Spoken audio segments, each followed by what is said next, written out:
The message was short, broken, and full of fear. "This is Jorvin 6, please. Anyone. We need help. The Tarkal are killing us. You're peaceful.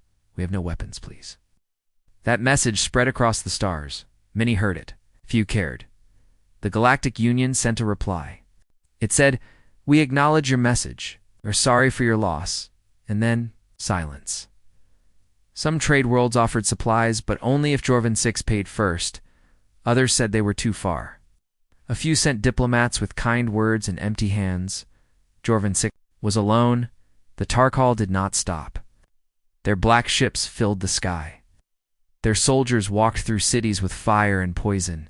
They destroyed schools, burned homes, took people for experiments. Jorvin-6 was dying. But then something strange happened. One day, their skies changed again. No one expected it. No signal, no message, just ... Ships, big ships. Silent. Blacker than space itself. They did not match any known database. No flag, no name. No warning. Jorvinian defense systems tried to scan them but failed. The ships ignored all attempts at contact. They hovered in the clouds like monsters waiting to strike. The last time someone saw ships like that, it was on the planet Vorta 3. And Vorta 3 no longer exists. The people of Jorvin 6 stared at the sky with both fear and hope. One child asked her mother, "Are they here to help?" Her mother didn't know how to answer. Then a signal came from the largest ship. It said only 4 words. "Earth received your message." Everyone froze. Earth? The death world? A cursed place at the edge of the galaxy? One planet marked "Do not engage" in every galactic database? The same Earth whose creatures survive in boiling lava, in frozen storms? The planet where war is not rare but normal? Yes, that Earth. A Jorvinian general whispered. "We asked for help, and Deathworlders came." Within hours, black pods dropped from the ships. Not loud. Not flashy. It's just fast and quiet. They hit the ground and opened. Humans stepped out. They didn't speak. They didn't salute. They only moved forward, scanning the area, reading the land, noting enemy positions. They wore no shiny armor, just dark suits, light and strong. Some carried rifles, others had nothing but still looked dangerous. The Jorvinian commander tried to greet them. "We're grateful for your..." The lead human walked past him without a word. Another whispered, "Where are they?" A Jorvinian soldier answered, "The Tarkal have 10 camps," but before he finished, the humans had already vanished. Into the forest, no orders, no meetings, no plans. Just instinct. That night, the Tarkal screamed. One by one, their camps went silent. No gunshots, no alarms, just silence. A Tarkal scout tried to escape and warn others, but he never made it to his ship. The next morning, Jorvinian scouts explored the areas. They found no bodies, no blood, no signs of battle. Only one thing remained: Tarkal weapons stacked neatly in the center of each camp, clean, unused, and next to the weapons. A small sign written in human language. "They won't need these anymore." Panic spread across the Tarkal ranks. Some tried to regroup, others ran. It didn't matter. The humans were already inside their systems. One Tarkal officer screamed, "How did they get in?" The second-in-command replied, "They were never outside." Jorvinian citizens began to whisper. They didn't ask for money. They didn't send diplomats. They didn't promise peace. They just started cleaning the problem. For the first time in weeks, the skies were clear. The fire stopped. Screaming ended. The leader of Jorvin 6 stood on a tower and looked up at the stars. "Wait." A low voice, he said, "We asked the galaxy for help, and it gave us excuses, but Earth didn't talk." Earth answered. A child asked again, "Mom, are they heroes?" This time her mother replied, "I don't know, but they're not here to be heroes." She looked at the black ships above. They're here to end something. It's far above, in orbit. The lead human commander watched the planet's surface. He spoke to no one, yet his words were recorded. Next time they send a distress call, They'll know who answers, and the galaxy will learn again. Why we were silent for so long? The last time Deathworlders helped, an entire moon went missing. No one talked about it, because no one was left to tell the story. Name Earth was not spoken in most parts of the galaxy. It was whispered, if spoken at all. In galactic databases, Earth had many labels. High risk, extreme zone. Deathworld Class 5. But to most species, Earth was known by one name only: the Silent Planet. Not because humans were quiet, but because after they act, nothing else made noise. Long ago, the Galactic Union visited Earth. They tried to study it, measure it, understand its people. They left in fear. The gravity was too strong. The weather was too violent. Life forms were too aggressive. Even the plants fought back. And the humans. They survived all of it. They thrived in it. They fought wars every century, sometimes with each other, sometimes with enemies, sometimes just to test themselves. Other species evolved for peace. Humans evolved for survival. The Union labeled Earth not worth contact, but secretly they watched. Everyone did, and everyone remembered Vorta-3. Vorta-3 was a mining colony attacked by pirates. They sent out a distress signal. Earth responded. Just one human ship arrived. It asked no questions. It simply acted. When the pirates resisted, the human ship fired. Once after that, Vorta-3 lost its moon. Not destroyed, gone. Vaporized. No one ever found the pirates' bodies? Not even Ashdod after that? Humans left. Quietly, they didn't ask for reward. They didn't explain, just like now. Back on Yorvin 6. The human teams moved through Tarkal zones like they were playing a game. But this game had no second chances. One human sniper sat in a ruined building, watching enemy patrols. The Jorvinian next to him whispered, "Do you need permission to fire?" The sniper smiled. "I need targets." And a second later, the Tarkal fell with no sound. Not even his armor clinked. Some Jorvinians tried to follow the humans just to watch. Couldn't keep up. The humans moved through smoke and rubble like shadows. They didn't talk. They didn't argue. They didn't doubt. They just hunted. Yorvinian leaders started to worry. "These are not ordinary soldiers," one said. "They have no command center," another whispered. "Who trained them?" The answer came from an old scientist on the council. "No one trained them," she said. "They trained themselves." Since birth on Earth, the Tarkal sent their strongest units to stop the human advance. Giant walkers, air bombers, elite forces, none of them returned. One bomber was hijacked in midair without a single human being seen boarding it. Another Tarkal base exploded from within. Later scans showed every door had been opened, not forced. No one knows how. Humans didn't bring tanks. They didn't bring heavy ships. They were the weapons. And slowly, the galaxy began to listen. Whispers spread on nearby worlds. Earth has returned. The Deathworlders are moving again. Do not cross them. Don't even get near. Some species held emergency meetings. Some went silent. A few prepared defenses, just in case Earth looked their way. But Earth never said a word. On Yorvin 6, the war was nearly over and the Jorvinians had barely fired a shot. One evening, a Tarkal soldier ran from battle, shaking. He reached an empty village and dropped to his knees. "Please," he begged, a Jorvinian. "Tell them to stop. Tell the humans we surrender." The Jorvinian looked confused. "But we're not in control of them," the soldier cried. "Then who is?" High above on the lead Earth ship, the commander stood in silence. Watching data screens fill with enemy losses, a young Jorvinian officer on board finally asked, "Why are you helping us?" The human replied without turning, "We heard a cry." "But why answer it?" the officer said. The human turned, his face calmed, his eyes cold. "Because cries tell us where the monsters are." He paused. "And we like hunting monsters." The fourth day, the Tarkals stopped fighting. They started running. But even that was too late. The humans had already marked every escape path. Every ship, every hidden tunnel, this wasn't a battle anymore. It was cleanup. And Jorvinians finally understood the truth. They hadn't just been saved, they had been witnesses. Witnesses to what happens when a death world answers a distress call.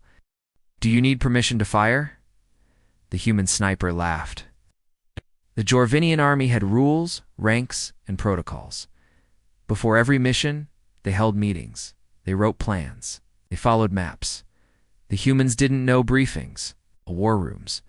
No long talks. They just moved, and they moved like they had done this 1,000 times before. The Jorvinian generals tried to give instructions. We have mapped 10 Tarkal positions. We will coordinate an attack in 3 hours. The human commander simply replied, We've already sent teams. Wait, the general said. Without orders? The human looked at him. We don't wait, he said. And Jorvinian scouts followed one team of humans through the forest. They expected a lot of noise. It's heavy gear or flashing lights. They saw none of it. The humans were quiet. Every step was smooth. Their eyes never stopped moving. One human stopped and pointed at a rock.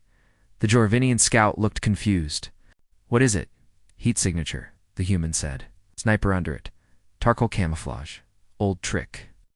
He pulled a device from his belt. Small drone flew out, no bigger than a bird. Seconds later, the rock exploded silently. No fire. No smoke. Just gone. The sniper never made a sound. The Jorvinian whispered, How did you know? The human shrugged. Instinct. The city of Kelros Tarkal forces were preparing for a large push.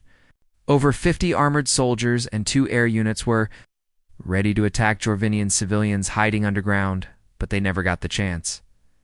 6 humans entered the city from 6 different sides. No talking, no signals, just movement. They worked like a single mind, one blocked, escape tunnels, one hacked comes to set traps. The rest vanished into shadows. Within 10 minutes, the entire Tarkal force disappeared from radar. Jorvinian drones sent to scan the city found something strange. Tarkal weapons were gone, vehicles destroyed, not burned disabled. Carefully, and one strange thing kept happening. Every time a human squad finished a mission, they left behind a small coin. On one side, it showed Earth's symbol, a cracked globe with a claw mark. On the other side, it read, You called for help. You got something else. Jorvinian soldiers tried to keep up, but they couldn't. One group tried to follow a human into the ruins of a bombed building. By the time they reached the first floor, human was already on the roof without sound, without stairs. How did you get up there? One Jorvinian asked. The human smirked. Wrong question? Then what's the right one? He looked down at the horizon. What's behind you? The Jorvinian turned just in time to see a Tarkal creeping from the shadows, but it was already too late. A knife flew past his head, striking the Tarkal soldier right in the neck. The human stepped down calmly and said, You don't follow instincts. That's why you hesitate. Back at command, the Jorvinian council held another meeting. They're not just fast, one said. They're built for this. They don't operate like soldiers, another added. They move like predators. No, said the oldest general. They are predators. He sighed. We called for help, and Earth sent its hunters. Meanwhile, in orbit, the Earth ship tracked every move on the surface. They weren't just watching the Tarka. They were watching everyone. Even Jorvinian comes. Secret bases and military data Earth had it all. One Jorvinian technician noticed it and panicked. They're inside our systems. Should we block them? No, said the lead engineer. Do you want to make them angry? On the battlefield, a young Tarkal officer sent a desperate message. We're being hunted. They see us before we even move. Our traps fail. Our scanners don't pick them up. Who are they? Back came the answer from an anonymous, untraceable human signal. We are Deathworlders. You thought this was a war? We think of it as practice. By nightfall, another 5 Tarkal zones had gone silent. Their leaders begged for reinforcements.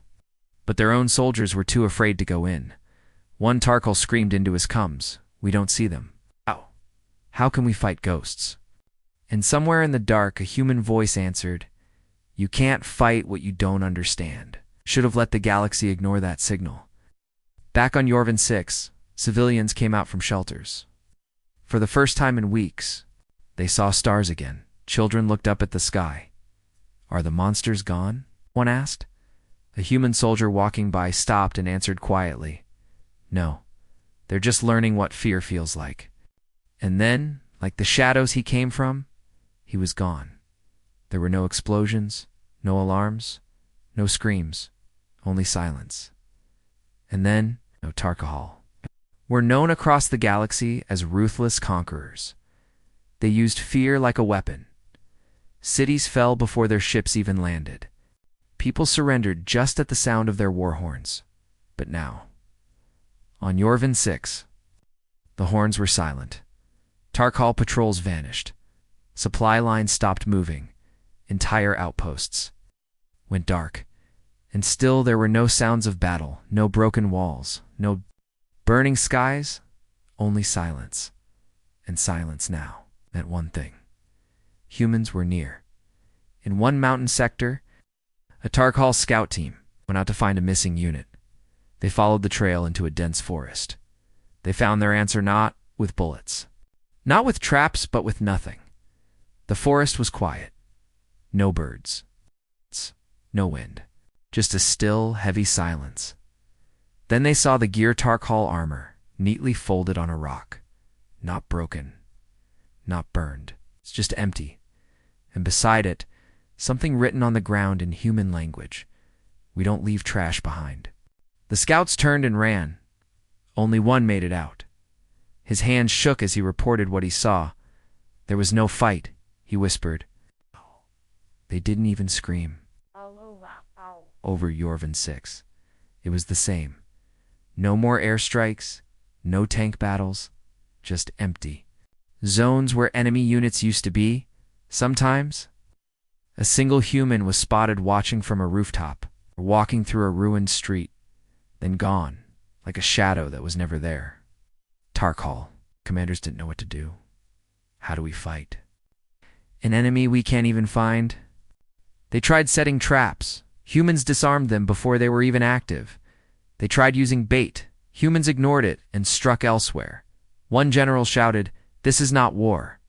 He was right. It was a message back in the capital bunker Yorvinian. Leaders stared at the latest reports. 15 Tarkal camps silent in one day? Someone asked in disbelief. 22 corrected another. New data just came in. How? No one had the answer. Then a message appeared on there. Main screen, it was not sent through their systems, it just appeared.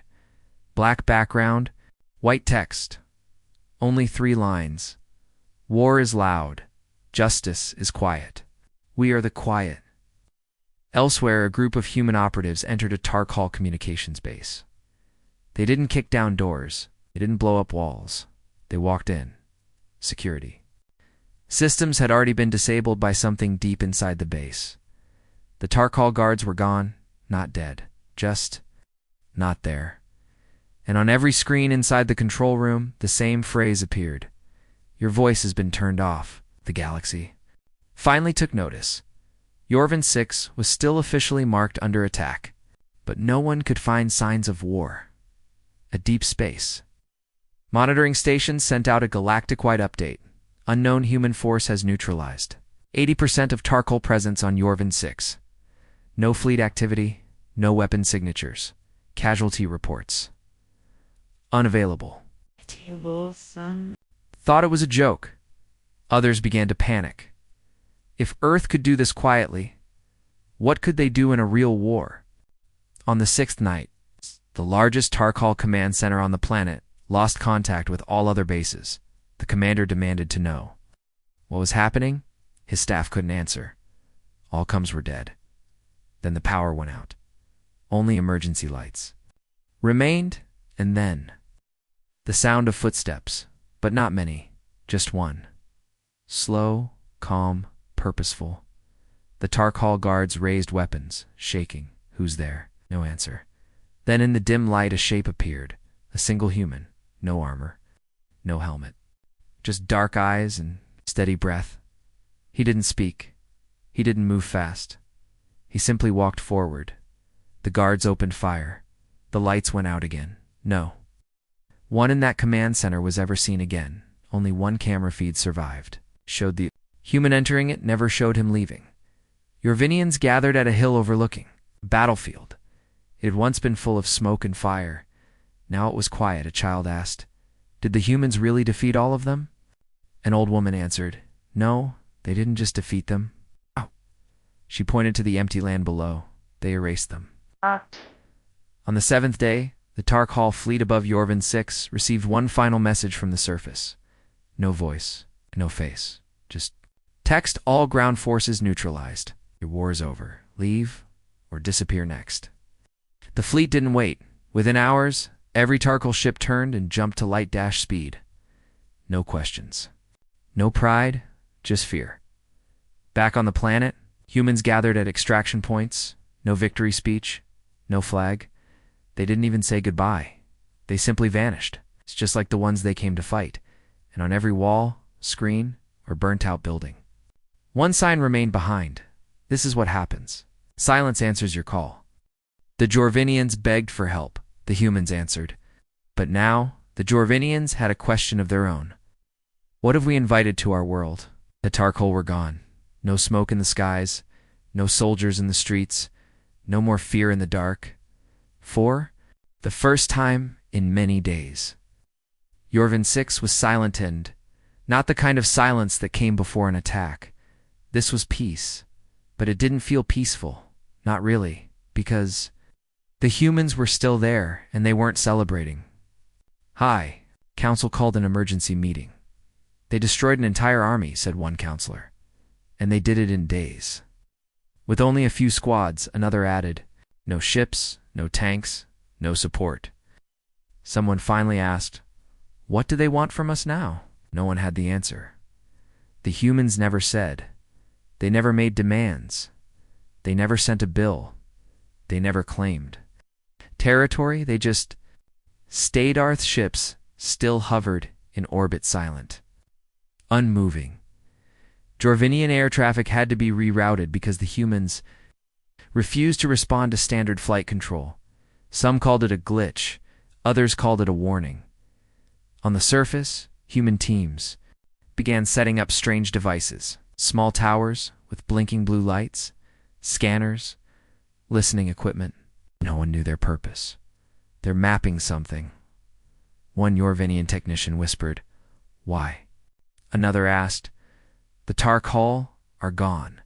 But the answer came from a human engineer who overheard them. He didn't look up.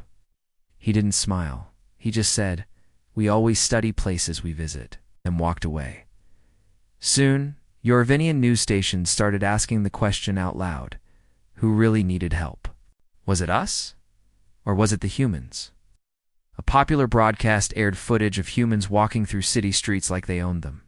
No fear, no emotion, just cold focus. One commentator said, "They didn't come to save us. They came to remind the galaxy who they are." In one city, a Jorvinian civilian approached a human soldier and said, "Thank you for protecting us." The human didn't reply. The civilian continued, "Will you be leaving soon?" The human turned and looked directly at him. "No." That was all he said. And then he walked away in another sector. Yorvinian engineers found a strange signal tower placed near a power station. They tried to shut it down. 10 minutes later, 3 human operatives arrived. They said nothing. They just stared. One Jorvinian stepped back and whispered, "It's just a tower. Why protect it like this?" One of the humans finally spoke. "Because it listens." "To what?" the human answered. "Everything." Back at the Jorvinian capital, tensions were rising. Citizens protested. Soldiers demanded answers. Even leaders felt uneasy. "We are grateful for what Earth did," the chancellor said in a speech, "but we must ask, what are their intentions now?" Before he could finish the speech, the screen flickered. A single message appeared in large text. "Your survival was the only condition. Our presence was never part of the deal. You asked for help. You never asked the price." Screen shut off. The Chancellor did not continue his speech. Late that night, in a secured council bunker, two leaders argued. They saved us. Yes, but they're still here. Would you rather the Tarkal returned? No. But at least the Tarkal wanted to conquer the humans. I don't know what they want, soft voice interrupted. It was the old science advisor. She had been quiet for days. She looked up and said, Want? No, they don't want. Watch. On the orbiting Earth ship, the human commander stood alone, looking down at the planet. A young human soldier approached. Sir, he asked, why haven't we left? The commander answered, because they're not ready. Ready for what? The commander smiled slightly. To realize the galaxy doesn't fear the wrong things. One last broadcast was sent from Earth to Orvinian leaders. It wasn't encrypted. It wasn't hidden. It simply said, we came because someone cried out. We left the monsters in pieces. Now we stay. To see what the survivors become. And for the first time, the Orvinians began to wonder. Was the galaxy ever afraid of Earth because of what humans do? Or was it afraid of what Earth awakens? In others, help always has a price, said the old trader. You just don't know the currency yet. The Tarkal were defeated. The planet was safe. But Jorvan 6 didn't feel free. Human ships still floated above them. Human soldiers still walked their streets. And no one knew when they would leave, or if they would. At first the people felt grateful, then curious now. They felt uneasy. What did Earth want? Why were they still here? Dorvinian leaders finally decided to ask. A small group from the High Council traveled to the Earth. Command ship in orbit. The humans allowed it. Inside the ship, everything was quiet, clean, cold. There were no decorations, no banners, no signs. Of celebration, just silence. A young Jorvinian diplomat stepped forward and spoke with a polite voice. We thank you for what you've done. You saved us. We owe you everything. The human commander said nothing, so the diplomat continued. But now we must ask, what does Earth want in return? There was a long pause. Then the commander finally spoke. His voice was calm, flat. Nothing. The Jorvinians looked at each other, confused. Nothing? The commander nodded. You called? We answered. That's all. One of the council members frowned. Forgive me, but that doesn't make sense. The commander leaned forward. Not everything needs to make sense. Not everything has a price you can see. After the meeting, the Jorvinian ship returned. Home. But the unease didn't fade, because even if the humans said nothing, they had already taken something. All major communications. Passed through human systems. They didn't block messages, but they monitored everything. Satellites showed that Earth's devices had spread across the planet. Some were placed near military sites, others near cities. A few deep underground, and the humans were building something. A structure, tall, silent, metallic. The Jorvinians didn't know what it was. They weren't allowed near it.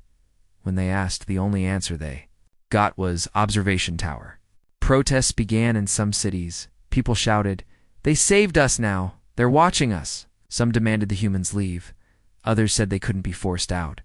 In a quiet marketplace, an old trader sat beside his cart, watching the black uniformed humans walk past. A boy asked him, why are they still here, elder? The trader didn't look away, because you asked for help. So? The old man sighed. Help always has a price, child. You just don't know the currency yet. In the following days, strange things happened.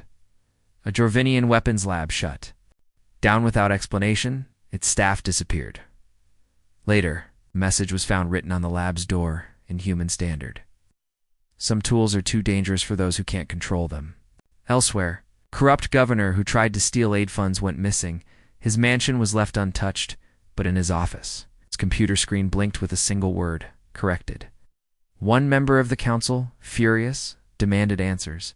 He sent a direct message to the Earth commander. Are you policing us? The reply came instantly. We are preventing what we've already seen. Still, the humans helped when asked. They repaired broken systems, cleared old war zones, delivered. supplies, but they never stayed long in one place. They always moved, always watched, and always in silence. A Jorvinian teacher noticed it one day. "They're not here to lead us," she whispered to a friend. "They're testing us." One rainy night, a young soldier named Aaron was posted near a human device. He had orders not to interfere, but curiosity won. He stepped too close. Suddenly, the air around him turned ice cold. A voice spoke not out loud, but inside his head. "Step back." He ran all the way to base. No one laughed at him, because everyone knew he didn't mess with Earth's things later. The High Council met again. One member asked the real question: did we win back our freedom? Or just exchange one fear for another? There was no answer, only silence, until the Chancellor spoke. Maybe we should have died with honor, instead of living under someone else's eyes. The old science advisor looked up. "No," she said, "we're not under their eyes." She paused. "We're under their judgment." And then, on the 10th day, the humans suddenly began to leave. Their towers shut down, their devices folded into small, black cubes and vanished. Their ships lifted into the sky without a sound. No warning, no goodbye, just one final message, transmitted to every screen on Yorvin 6. This was not a payment. This was a test. We saved you. Now prove you were worth saving. When the Tarkal ruled, the people feared death. Now they feared the ones who saved them. The Tarkal were gone. Their warships fled, their camps destroyed, their threat. Vin-6 was free. Oh. But freedom didn't feel the same anymore. Not when everyone kept looking over their shoulder. Not for enemies, but for the humans who were no longer there. The Earth ships had left. The human boots no longer walked the streets, but Jorvinians knew better. The humans might be gone, but they were not absent because something was still watching. Skies felt heavier. The air felt colder. The silence they left behind was not peace. It was a warning. Leaders from nearby planets came to visit Yorvin 6. They brought food, aid, and media. They all said the same thing. You were lucky, Earth helped you. But in private, they asked a different question. Are they really gone? Because even the visitors noticed the change. Buildings once damaged were now repaired. With technology far above Yorvinian level, power grids were faster, defense systems stronger, everything was improved. But no one had the full blueprint. It's like they fixed us. One engineer whispered, but didn't trust us with the tools. In one broadcast, a news anchor said, "We are no longer under threat from the Tarkal. But what about Earth?" Screen behind her showed a still image of a human soldier, face half covered by his helmet. His eyes were unreadable. The headline below him said, "Saviors, or silent rulers?" That question spread far. Across planets, across star systems, even to the Galactic Union. One ambassador demanded a vote. "We must decide," he said, "how to deal with Earth's unchecked power." Unchecked. Replied, "Earth didn't ask for anything." The ambassador looked him dead in the eye. Exactly. And that's what scares me. On Yorvin 6, people began reporting strange events. A corrupt mayor trying to restart weapon trade. Gone, vanished overnight. An arms dealer who had worked with the Tarkal. Found frozen alive, eyes open, no signs of struggle. One farmer even claimed that a strange black drone hovered above his land for hours. It just watched, he said. Didn't make a sound. But I felt it in my bones. Soon, a quiet rumor began to grow, not just on Yorvin 6, but across the stars, the rumor said. Earth never leaves. In a meeting on a neutral world, 3 planetary, leaders sat in silence. They had all accepted Earth's help in the past. Small things. It's like medical supplies or border scans. One of them finally spoke. They never asked for anything back. But I can't shake the feeling we owe them, second replied. They didn't want to trade or control. The third leaned forward and said what no one wanted to say. Maybe they don't want to lead the galaxy. Maybe they want to judge. Meanwhile, a secret council, deep inside the Galactic Union, discussed a dangerous idea. Should we strike first? One general said, if we don't act now, Earth will control everything through fear. Another shouted, we can't. Beat them in war. He wiped out the Tark Hall silently. A scientist offered something new. They're not expanding territory. They're watching behavior. So, what are they? Someone asked. The room fell quiet. Then someone finally whispered, they're not rulers. They're the test. Back. On Yorvin 6, a child stood outside at night, looking at the stars. Mom, he asked, will they come back? His mother didn't answer. She simply held him close and said they never left. Then one day something new appeared. A satellite signal. Human origin. No voice. No image, just one phrase. Broadcast to over 30 nearby systems. Do not fear us. Fear what we stop from reaching you. And with that, the galaxy went silent again, because that one message meant only one thing. The monsters Earth fought were just the beginning. They begged for mercy once. But Earth never promised kindness. Only results. Weeks passed. Then months, no. Sign of Earth. But no one relaxed. Not even for a second. Because every leader, soldier and scientist across the galaxy now understood one thing. Humanity does not bluff. When they act, they don't warn. When they speak, they mean every word. And when they leave, it doesn't mean they're gone. A secret meeting was held on the neutral moon of Corvinor. Only 6 leaders were invited. Had once called for Earth's help. Each now feared Earth's presence more than the enemy they had defeated. One leader leaned forward and said, we must form an alliance. It's not against Earth, but to prepare for what they fear. Another replied, you mean what we fear now? A third slammed his fist on the table. No more waiting. We need answers. But the galaxy didn't need to wait much longer, because 3 days later, Earth sent a message. It was not broadcast. It was delivered personally, a small black pod. Landed on Yorvin 6, no sound, no fire, no lights. Just one object. Inside, a smooth crystal. When touched, it activated a projection. A human face appeared. Not a soldier, not a leader. Just person. They spoke one sentence. You were never the enemy. Then the image changed. It showed deep space unknown, stars and unfamiliar planets. Then came the monsters, creatures made of light and shadow, machines that ate planets, beings that bent time. The projection zoomed out, showing dozens of galaxies. Then, Earth's voice returned. You called for help against your monsters, but we have seen real monsters, and we are preparing. On every screen in the galaxy, Earth's voice echoed. We answer when called. We protect when needed, but we do not forget. Your Vinzix finally understood. Earth didn't save them out. Of kindness, they didn't want gratitude. They didn't need payment. They came for one reason only, to clean the board before the real game started, in the southern desert of Yorvin 6. An old soldier stood near one of the towers humans had left. Behind, he spoke to the wind. We begged them for mercy. He looked up at the stars. But mercy was never part of the deal.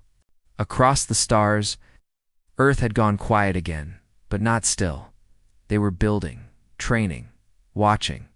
Some whispered they had entire planets, turned into war factories. Others claimed Earth was recruiting species from other death worlds. Worlds even.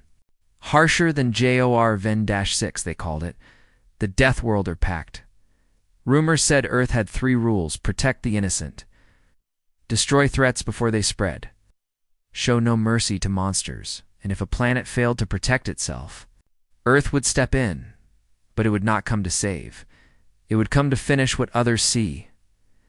Now, when distress signals are sent into space, the galaxy holds its breath, because sometimes Earth answers, and sometimes Earth watches. But when they do arrive, there is one constant: no speeches, no banners, no mercy, just silence, and then order on Yorvin 6.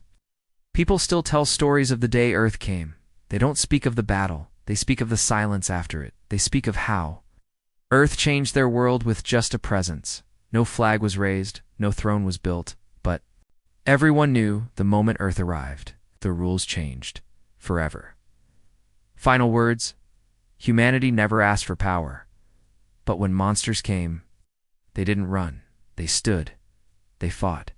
And they became something more. Not kings, not conquerors, not saviors, just the last warning before the dark.